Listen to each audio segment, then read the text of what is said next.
За эхний мэдээлэл дээр мэдээлэл өгье. За нийслэлийн засаг даргын захирамжаар наа хүн мэдж байгаа.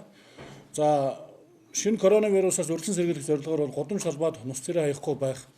За бие засахгүй байх энэ захирамжийг бол гаргасан. За энэ тохиолдолд зөрчлийн хуулийн 5.1 дээр байдаг энэ арга хэмжээ авах тухай оруулсан байгаа. За ер нь бол энэ зөрчлийн хуулийг хэрэгжүүлэх хоёр субъект нь бол манай цагдаагийн байгууллага, мэргэжлийн хяналтын байгууллага байдаг юм байна. Энэ талаар манай амар мөрөн хурандаа маань ярина. За хоёр дахь мэдээллийн тухайд бол за нийс хагас өдөр буюу тийм ээ хуралдсан нийслэл онцгой комиссын хуралдаанаар бол засаг дарга үүрэг чиглэл өгсөн. За онцгой комиссын хуралдааны бүтэн бичлэг бол лайв бол нийслэлийн медиа дээр байгаа. За тэн дээр юуг ярьсан бэ гэхээр ер нь бол цагаан сарыг одоо энэ коронавирусаас урьдчилан сэргийлэх зорилгоор цагаан сарын арга хэмжээ тэмдэглэхэд аль болох олон нийтийн арга хэмжээ явуулахгүй байх, тэмдэглэхгүй байх.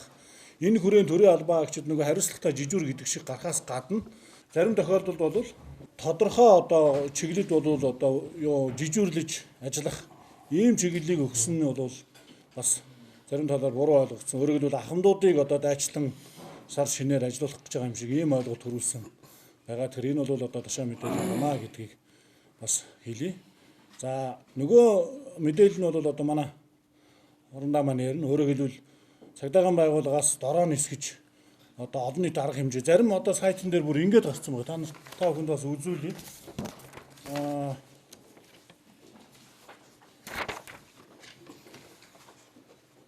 Уламжлалт баярыг залгалтыг дорооноор хянан зогсооно гэж байгаа. Одоо юу гэсэн ч үг юм тийм ээ.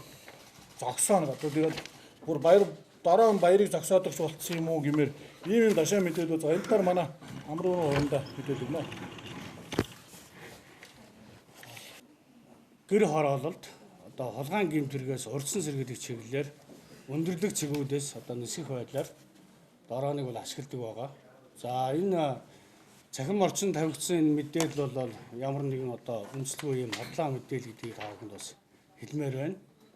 Тэр цэцмаа сар шинийн баярын өдрүүдэд дороо нисгэж одоо энэ иргэдийн залгалт хийж байгаа байдлыг одоо хянана гэсэн энэ мэдээлэл бол одоо ямар ч үндэслэгүй юм мэдээлэл юм байгаа.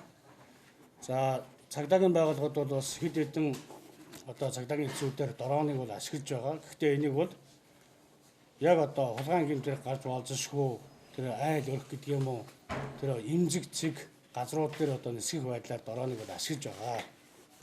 За хоёрдугаар асуудал энэ нийслэлийн засаг даргын 168 тоо захирамжийн хэрэгжлэлээр цагдаагийн байгууллага хяналт тавьж ажиллаж байгаа. За захирамж гарснаас хойш өнөөдрийн байдлаар бол 1821 зөрчил бол илэрсэн.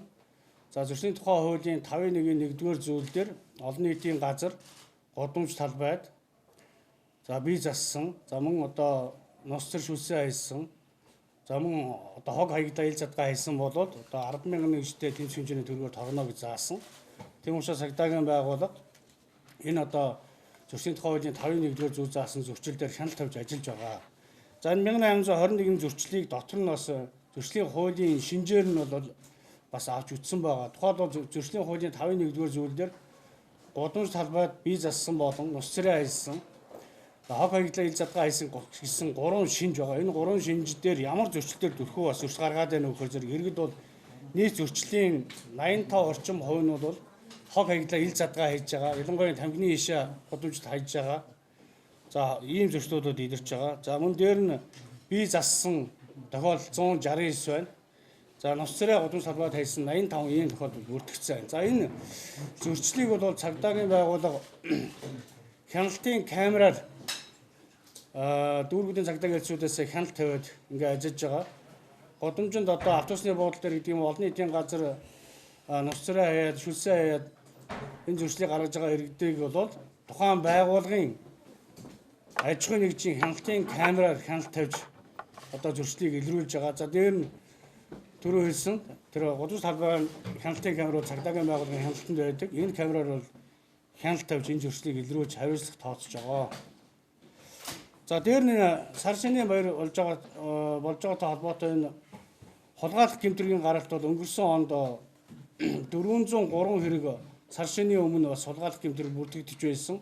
За одоо 2 сарын 1-ээс хойш өнөөдрийн байдлаар бол 219 хулгайлах гэмтэр бүртгэгдэж байна. За энэ юутай холбоотой нөхөр бас энэ олон нийтийн одоо арга хэмжээ зохион байгуулахгүй байгаатай холбоотой бас олон хүн цугласан ийм байдал бас тодорхой хэмжээгээр буурч байгаа болов уу гэж бас харагдаж байна.